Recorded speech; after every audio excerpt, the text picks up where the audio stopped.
The Scholastic Ball Report is sponsored by UK Sports Medicine and brought to you by Central Bank, Crown Trophy, Farmers Bank and Capital Trust, Lowe's Sporting Goods, Panel Swim Shop, P-Rats, Rafferty's, Raising Cane's, Roberts Insurance, Sutherland Chevrolet, and by Whitaker Bank.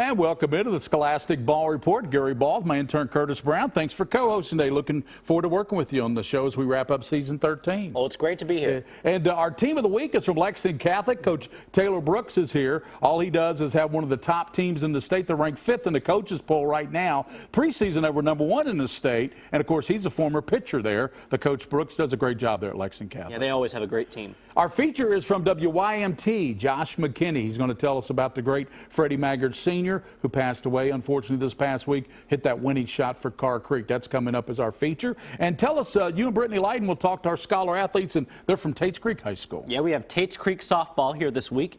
Great ladies who are really great on the field and in the classroom. And not only that, their coach, Gary Priest, he's got them at 10-3 right now. They knocked off Dunbar, Lexington Catholic this week. They had Lafayette last night, so looking forward to talking to those young ladies. What a great season they're having over there. Yeah. And also from UK Sports Medicine, Jenny Williams is here, and Jenny's going to wrap up the season with us, our title sponsor. We couldn't do it without UK Sports Medicine. No, we couldn't. And Butch Cope is here from the Kentucky High School Athletic Association to talk to us about all the great spring sports going on as we wrap up season 13 here. We'll be back with all that on the Scholastic Ball Report when we return after this.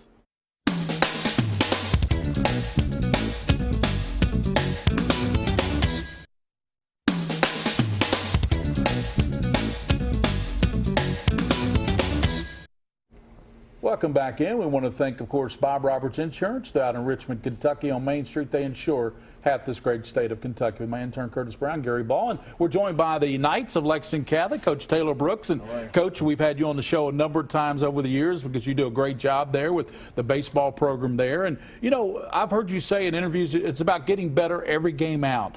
How do you feel about this team? Are they getting better every game out? No question. I mean, we always talk to our guys about peaking at the right time, and we want to be the best version of ourselves at the end of the year.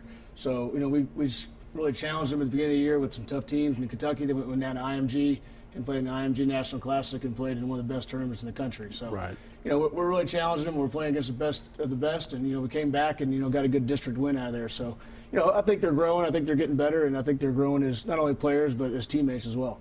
Well, Coach, with these 3 seniors, how would you say they've grown from the beginning to now? Oh, you know, they've really worked hard. Their maturity levels, you know, have been outstanding, and they really, I think they've grown to appreciate the game, and they really love the game, and they love coming to the park, and they really take care of each other. So it's been good to watch. Coach, as we look at some highlights there from your team this year, you can see that it's a team that runs the bases very well. And I know that's something that, you know, it's very important to every high school team to be able to run those bases, you know? Oh, no, it's no question. It's something we take pride in. We try to, we always tell them we want to be the best base running team in the state of Kentucky. And whether or not it's true now, we strive to be that. And so we try to do really well on dirt ball reads and stealing bases. And, you know, it's taking advantage of anything we can get our way. So. Catcher doing a nice job there in the rundown as well. Let's start with the CJ. You're one of the leaders for the Knights, obviously one of the best hitters on the team. Had 3 big hits the other night against your rival Lafayette. How would you describe your leadership qualities? I say I'm very motivating. You know, we like to base our practices and our game off a lot of energy. So I try to make sure that everyone's playing with a lot of energy and having a lot of fun. David, what does this team have that other teams you've been on don't have? Well, this is a very talented and veteran team with a deep pitching staff, and we're led by a great group of coaches that all played baseball at a high level. But what I think sets this team apart is the team chemistry and how we're able to play together as a team. Chris Thompson, speaking of team chemistry, of course, you played on that football team that made that deep run to the state championship this year. Congratulations for that. It was a tremendous team. So on that note, how did that experience get your baseball team? We heard Mr. Mueller talking about the chemistry of the team. How did that get you ready for the baseball season? I feel like that run we made maybe me learn how to deal with adversity and being able to play on that big stage. I feel like that'll help me throughout the season, like deep in the season, like in our big games, just be more comfortable. And Coach, the 43rd and 11th region features some of the best baseball programs in the state. So how does this affect your preparation on a daily basis? Well, obviously you got to look at your district games, during the week. Your Tuesday, Wednesday games, those are your games that you really want to focus on. Other than that, we try to focus on ourselves, play our own game. And we talk to our guys always about worrying about us and playing our style of baseball, and everything else take care of itself. We can't worry about the outcome or anything else. We try to worry about us, and it's always talented and very tough teams or teams in our district. So if we feel like if we can focus on us and play the best of our abilities and focus on our strengths, and we'll have a pretty good shot. And you're going to get that field worked on too. I know your netting, the wind took care of that. Oh, yeah. So you want to have a home game for a little while, will you? No, it'll be a week or two at least. Yeah. And again, that's something we can't control. So we're trying to do the best we can. Well, it's always great to have Lexington Catholic on the show. Thank you guys, and look forward to covering you on Prep Spin. Matter of fact, we got your game Wednesday night against Dunbar, so folks can watch that in high definition. Looking forward to that, Coach. That's Taylor Brooks does a tremendous job, and his seniors from Lexington Catholic. Now we're going to this feature. This features on one of the legendary players, Freddie Maggott Sr., who unfortunately passed away. And here's Josh McKinney from WYMT.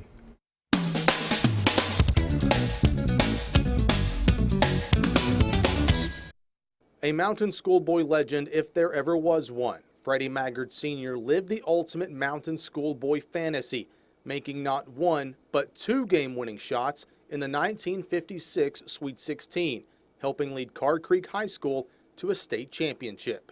He was an incredibly humble man, and to get anything from him about the state tournament or basketball, it was like pulling teeth. But once you got him going, if he relaxed and talked about it, it was great. But a Bluegrass High School legend does not even begin to describe the man everyone called Big Fred. Freddie never looked at himself as a hero. He was not about him, any of the conversations that we usually had. It was about his family. He would always talk about his daughter Samantha, little Freddie, and their accomplishments, and his wife Pat. And they were inseparable, and they were just really, really fine people. Maggard lived his life the way everyone strives to live theirs, through hard work, through his family, and through his faith in God. He was, very religious man, expected a lot, but a very dedicated person, and just taking that kind of role model in my life to what it took to be a man. So just that part of him sharing, the things that he expected out of both Freddie and a lot of times myself was very, very instrumental in my life.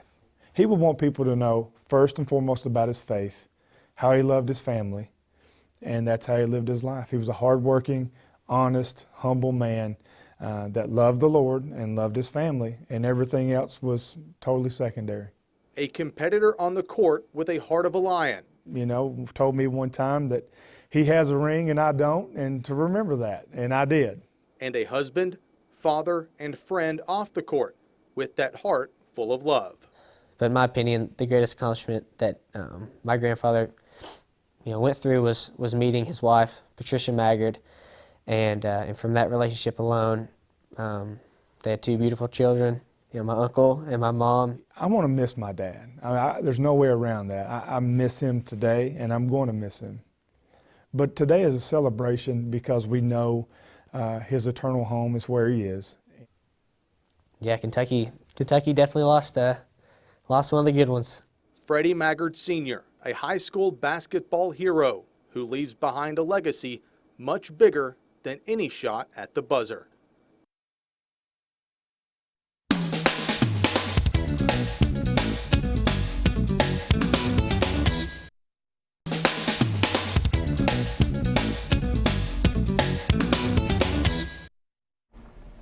Welcome back to the Scholastic Ball Report. I'm Curtis Brown with Brittany Leiden and Tate's Creek Softball. Mary Carter, what are you most proud of, being first team academic All-American or being voted team captain this year? Well, being voted first team for academics was very important to me because I'm in the full IB program at school. And then being voted team captain was really special because I've been playing for Tates Creek since my 7th grade year. So it was something that I would think I would step into and really appreciate. That's an honor. Kendall, you have a 3.95 GPA, played shortstop, and hit .487. So what can you tell us about the amazing start to the Lady Commodores season in 2016? Well, we're 10-3, and we really should be 12-1. We let a few games slip away, but I think the fact that we're so experienced now, we have most of our starters are upperclassmen, so it really helps. And everybody is doing a job, and it's just really working right now. Good. Bree, you start at third base, but you can play any position and you pitch. Where does all this versatility come from? I just started playing at an early age, and it really runs in my family, so I just couldn't pick a favorite position, so I just stuck with all of them. Yeah, Brooke, you have a 3.7 GPA, so you're very strong in your class. So how do academics and sports coexist, and how do you make it look so easy? I personally think balancing softball and school is a difficult task. I am as well in the IB program. However, I think the answer to your question is personal discipline and especially time management. Priest, he actually really teaches time management in the softball program, and I think he's done a great job with that. Coach, you were out to a 10-3 mark in your season. Did you expect this from the girls this year? I did. This is a hard-working group. We had 7 returning players from last year. They did an awesome job in the off-season, their off-season conditioning program. They play a lot of summer ball. I have a lot of strong leaders on the field and the team. Off to a really good year, off to a good start. Very proud of them. Mary Carter, you are the senior leader on the team, so how exciting is this starting? Well, I've been playing for Tates Creek since my 7th grade year, and having the 10-3 start is really something special because it's one of the best starts that we've ever had. Coach, the 43rd and 11th region are tournaments that get you ready for the best. That's for sure. The 43rd district is an awesome district. There's some really strong teams like Dunbar and Lafayette who have a strong history. Then you have Lexington Catholic and you have Lexington Christian. We just think every day we get an opportunity to play is a great day for us. It's give us a great chance to show what we have the ability to do. These girls have stepped up to the challenge. They've met the challenge every day. If you look out in the 11th region, you also have Woodford County and Scott County. Other teams are chasing those teams, but we look forward to playing them someday and be at their level. Sounds like you all have started off to a great start. We have. Well, we have some plaques for you here, and we will now pass it on, and we'll be back with more on the Scholastic Ball Report.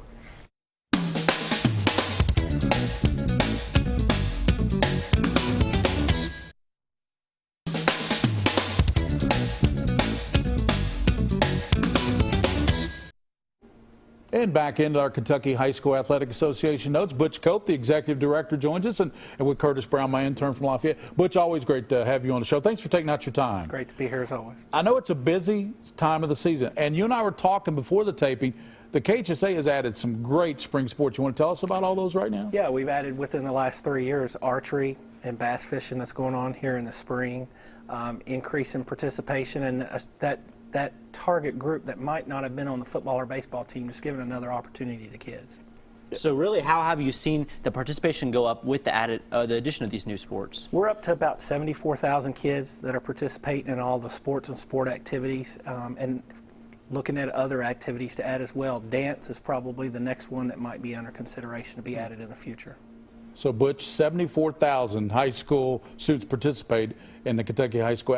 That's remarkable. I mean, that's a good number when you think about it. It really is. It's strong, given our size of our state and the number of schools we have. And then, of course, we have over 4,000 licensed officials for all of those sports and sport activities as well. As you know, I used to umpire, so I got to ask you, if you want to be a certified KHSA official, what is the process like there, and tell us about that? Yeah, we're getting ready to do our online registration process for 16-17. That'll be coming up in the month of May. We're just finishing up the spring sports, the baseball, softball. they can go online at khsa.org, get that information, and then we have tests they take. They join local associations and get training. A lot of people don't realize the work that officials do in getting training. Right, that's exactly right. And also, they can start in a freshman game or JV game, but as they get better at that, making calls, you can move them up to the varsity level. That's exactly the process. And getting those recruitment of officials, we're always looking for the college students that have just graduated that still want to be involved with the game. We even actually give a discount for those individuals for college students to be licensed. Well, as you know, Curtis, they do a great job, the Kentucky High School Athletic Association. 74,000. Think about that number. Like Butch said, with the number of population we have in Kentucky, that's a remarkable number. That's impressive. Thank you, Mr. Cope. Keep up the great work. That's Butch Cope. He's the executive director of the Kentucky High School Athletic Association. When we come back, we're to be joined by Jenny Williams from UK Sports Medicine.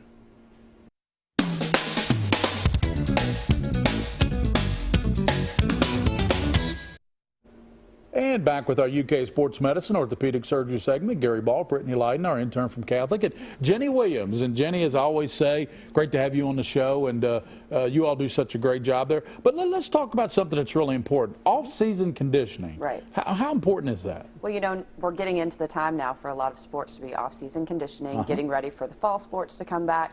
And it's so important to stay healthy, to recover from injuries, and to just kind of get that motivation and get that foot forward for the season to start. Although off-season training is really important and every athlete wants to improve, should you take some time off? Yes, and this is the hard part of being an athletic trainer and talking to athletes and coaches and even parents as well. But you know, especially for kids that play a fall sport and then go right into a winter sport or winter into a spring, there's not really time to take a break. Even though we recommend, you know, take a week or so off to just let your body kind of have the chance to calm down, and if you have any injuries you're dealing with, to let those get better. But there's no time really to do that. You know, and especially with as much summer ball as there is and AAU and just things going on over the summer as well, it's really good to let your body have a chance to rest. There's a lot of kids that go from one sport to the next, they have an injury, they don't have time to take off, and then when they're in the middle of their second season, they're like, gosh, this is still bothering me, and they don't want to take that time, but it's just best for their body to give yourself a break. Yeah, like a weekend warrior like myself had to give the tennis elbow a little break there, and it did work. Time off helped. You know, I know one thing you're looking forward to this summer, that Lafayette Journal football team coming back with Walker Wood and Wills and guys. Man, they're going to be, I mean, and they got to the state finals last year, but they lost the game to Mail, so I know they want to get back there this year. Oh, absolutely. I think, you know, I would be lying if I said that every one of them didn't want to get back to where they were before, especially when you know it's possible now. But they should be a lot of fun, and as good of athletes as they are, they're great kids, and we have a great coaching staff as well. So Jenny Williams, there's their phone number and their website, UK Sports Medicine. They will keep you in the game, and thanks for all the great stuff you do for the athletes and for the Scholastic Ball Report. Thanks, we appreciate it. Jenny Williams, the athletic trainer at Lafayette High School. We'll be back with more on the Scholastic Ball Report, including wrapping season 13 up with our great interns.